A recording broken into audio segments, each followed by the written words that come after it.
আসসালামু আলাইকুম রহমতুল্লাহি ওয়া বারাকাতুহু। প্রিয় ভাই ও বন্ধুরা, কেমন আছেন? আশা করি সবাই ভালো আছেন। দেশ ও প্রবাস থেকে যারাই এই মুহূর্তে ভিডিওটি দেখতেছেন, আমার পক্ষ থেকে রইল আপনাদের জন্য আন্তরিক মোবারকবাদ।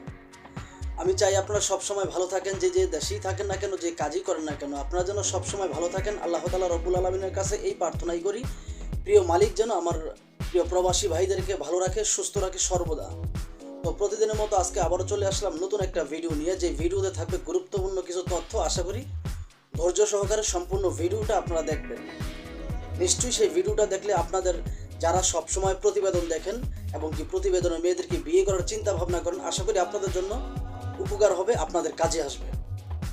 তো আজকে যেই মেয়েটাকে নিয়ে কথা বলবো, সেই মেয়েটার নাম হচ্ছে বেদেকন্যা লিমা। সেই লিমা দীর্ঘদিন যাবৎ মানুষকে ঠকিয়ে আসছে, দীর্ঘদিন যাবৎ মানুষের সাথে প্রতারণা করে আসছে। সে প্রত্যেকটা ভিডিওতে বলে, সুন্দর হোক, কালো হোক, বুড়া হোক কিংবা জোয়ান হোক, তার বয়স যদি 50, 60, 70, 80 বছর হয়, তারপরও তাকে আমি বিয়ে করব। এবং কি তার যদি আরও একটা স্ত্রী থাকে তাও আমার কোনো সমস্যা নেই, তার যদি নাতিপতিও থাকে তাও আমার কোনো সমস্যা নেই। সে যদি মানুষটা ভালো হয়, তাকে আমি বিয়ে করব, তাকে আমার লাইফ পার্টনার করব। তো এই কথাগুলো আসলে কতটুকু যুক্তিযুক্ত? এই কথাগুলো আমি মনে করি কখনোই যুক্তিযুক্ত ছিল না। কেননা এই মেয়েগুলো, ওদের পেশাই হচ্ছে আপনার এক ধরনের অ্যাক্টিং করা। আমরা যেমন সিনেমাতে দেখি বিভিন্ন নায়িকা, বিভিন্ন নায়ক আপনার অ্যাক্টিং করতেছে, ঠিক ওদের কাজগুলো হচ্ছে এটাই, যে আসলে ক্যামেরার সামনে এসে অ্যাক্টিং করা। আর প্রত্যেকটা ভিডিওতে বলা যে আসলে গরিব, অসহায়, খেতে পারতেছে না, চলতে পারতেছে না ওদের সংসারে, ওরা আসলে ওর ছোটো ভাইয়ের অসুখ, ওর ভাইটা মাদ্রাসায় লেখাপড়া করে, যদি কোনো মানুষ তার দায়িত্ব নেয় এবং সেই লিমাকে যদি একটু ভালো মতো ইসলামের পথে চালাইতে পারে, তাহলে সে ওই লোকটার কাছে বিয়ে বসবে। সে সুন্দর হোক, কালো হোক, জোয়ান হোক কিংবা বুড়া হোক, সে যদি 50, 70, 80 বছরের বুড়াও হয়, তাও আসলে কোনো সমস্যা নেই।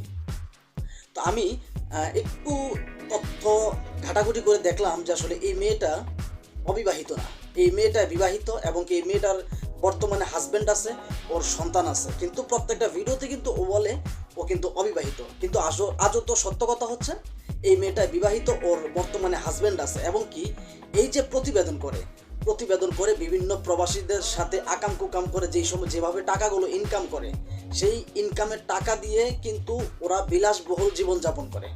এই কথাটা আসলে অনেক মানুষ জানেন না।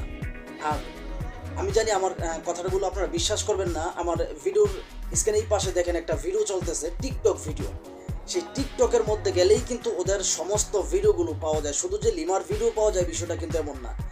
প্রত্যেকটা প্রতিবেদনের মেয়ের আপনার টিকটক অ্যাকাউন্ট আছে, সেই টিকটক অ্যাকাউন্টে গেলেই বোঝা যায় যে আসলে ওরা যে কত বড় চিটিংবাজ। ওরা ভিডিওর সামনে একেবারে সিম্পলভাবে, একেবারে নর্মাল পোশাক পরে আসে। টিকটক যখন ভিডিওগুলো বানায়, তখন ওদের আসল চেহারাটা বোঝা যায়। আমার স্ক্রিনের এই পাশে যেই লিমার যে ভিডিওটা দেখতেছেন, আসুন আমরা আসলে ওর কথাগুলো শুনে আসি, ও কি বলে। ভিডিওটা লক্ষ্য করে। আমি তো ভালো নাই। ভালো থাকলে কি আর একজন মানুষ এত বারবার প্রতিবেদনে আসে? কষ্ট পেলেই তো প্রতিবেদনে আইছি ভাইয়া, একটু সুখের খোঁজে প্রতিবেদনে আইছি। কি নাম? চুলে কি নেব? মাসে 10 একদিন তো শ্যাম্পু ঠিক মতো তেলে দিতে পারি না ভাইয়া। হ্যাঁ, আজকে গোসল করে এই যে দুপুরে নামাজ পড়ে গোসল করছি। কয়বার করছো? প্রত্যেকদিন একবারই করি। ওটা পরে এখনো শীত আসেনি, আল্লাহ বাঁচিয়ে রাখুক আগে শীত অব্দি। দিনকাল যদি ভালো চলতো তাহলে কি আর প্রতিবেদনে আসতাম? কষ্ট করেই তো প্রতিবেদনে আসি, একটু সুখের খোঁজে। বিয়ে মনের মতো একজন মানুষ পেলে বিয়ের সাথে বসবো, বুড়ো হোক জোয়ান হোক, তাতে কোনো আপত্তি নাই। দেশক আর বিদেশ হোক, সবাই তো মানুষ। দেশক আর বিদেশ হোক, আমার কোনো সমস্যা নাই। যে আমার পাশে থাকবে, আমার ভাইয়ের দায়িত্ব নেবে, আমার পাশে থাকবে, আমি তার কাছে বিয়ে বসবো। শেষ এক কথায় একই কথা। সবাই হাতের 5টা আঙ্গুল কি এক? 5 রকমের। সেটা হলো মনের মানুষের জানে, তাই না? মনের মানুষ বলছে বুড়ো হোক জোয়ান হোক, যে আমার পাশে থাকবে। বুড়ো মানুষ কেন খোঁজে? বয়স্ক মানুষরা ওরা মনের দুঃখ কষ্ট বোঝে। আর যারা ইয়ং ছেলে তারা তো বুঝে না, তারা আশা দেখিয়ে বিয়ে করে সংসার করে ফেলে চলে যায়। আর বয়স্ক মানুষ তারা ভালো, ঠিক আছে, তারা মনের দুঃখ কষ্ট বোঝে যে আল্লাহ মেয়েটারে যদি আজকে আমি ফেলে তুই চলে যায়, কোথায় যাবে, এইরকম। তা আমি যদি কেউ যদি আমার বিয়ে করতে চায়, বুড়ো হোক আর জোয়ান হোক, তাতে কোনো আপত্তি নাই। 60 বছর হোক, 70 বছর হোক, 80 বছর। মনের ভালোবাসা বড় ভালোবাসা, এক কথায় শেষ। আমি আর কিছু শুনতে চাই না, আমার আর বলার দরকার নাই। মনের ভালোবাসা বড় ভালোবাসা। তার যদি বউ থাকে, বাচ্চা থাকে, কোনো সমস্যা না, নাতিপুতি থাকলেও সমস্যা নাই। মনের ভালোবাসা বড় ভালোবাসা। তার সাথে আমি তার আশা করি আপনারা ওর ভিডিওটা দেখছেন। এই ভিডিওটা দেখার পরও কি আপনাদের মনে সন্দেহ থাকবে যে আসলে এই মেয়েটা অবিবাহিত? আর এত সুন্দর মেয়ে যৌতুকের জন্য বিয়ে হয় না, এটা আসলে আপনারা কোন যুক্তিতে বিশ্বাস করেন যে আসলে যৌতুকের জন্য এইরকম একটা বডি ফিটনেস, যেমন তার বডি ফিগার তেমন তার সৌন্দর্য তেমন তার রূপ যৌবন, আপনারা কোন যুক্তিতে বিশ্বাস করেন যে আসলে যৌতুকের জন্য এই মেয়েটার বিয়ে হচ্ছে না? এগুলো হচ্ছে এক প্রকারের ধোঁকাবাজ। এই মেয়েগুলো এক প্রকারের ধোঁকাবাজ। আমি আরও কয়েকটা মেয়ের সাথে আপনাদেরকে পরিচয় করিয়ে দিব, যেই মেয়েদেরকে নিয়ে আপনারা প্রবাসীরা গর্ব করেন এবং কি যেই মেয়েগুলোকে নিয়ে আপনারা প্রবাসীরা চিন্তা করেন ওদেরকে নিয়ে সংসার করবেন। আজও তো কখনোই সংসার করতে পারবেন না। কেন করতে পারবেন না? ওদের কিন্তু অলরেডি সংসার আছে। ওরা হচ্ছে অ্যাক্টিং করে, আর সেই অ্যাক্টিংটাকেই আপনারা মানুষ মনে করে যে আসলে ওরা সত্য কথা বলতেছে। আপনাদের টাকা দিয়ে ওরা বিলাসবহুল জীবনযাপন করে। আপনারা যে প্রবাসী যে ভাইয়েরা আছেন, আপনারা 50 থেকে 60 হাজার টাকা প্রত্যেকটা মাসে ইনকাম করেন। একটা আবার বলতে পারেন, আপনার বিবেককে জিজ্ঞাসা করেন যে আপনি একটা ভালো কাপড় পরতে পারছেন কিনা, একটা ভালো ফোন ব্যবহার করতে পারছেন কিনা। কিন্তু অথচ আপনাদের টাকা দিয়ে ওরা বিলাসবহুল জীবনযাপন করে। ওর হাজব্যান্ড যেই বাইকটা ব্যবহার করে, সেই বাইকটার দাম নিম্নপক্ষে 3 থেকে 3.5 লক্ষ টাকা।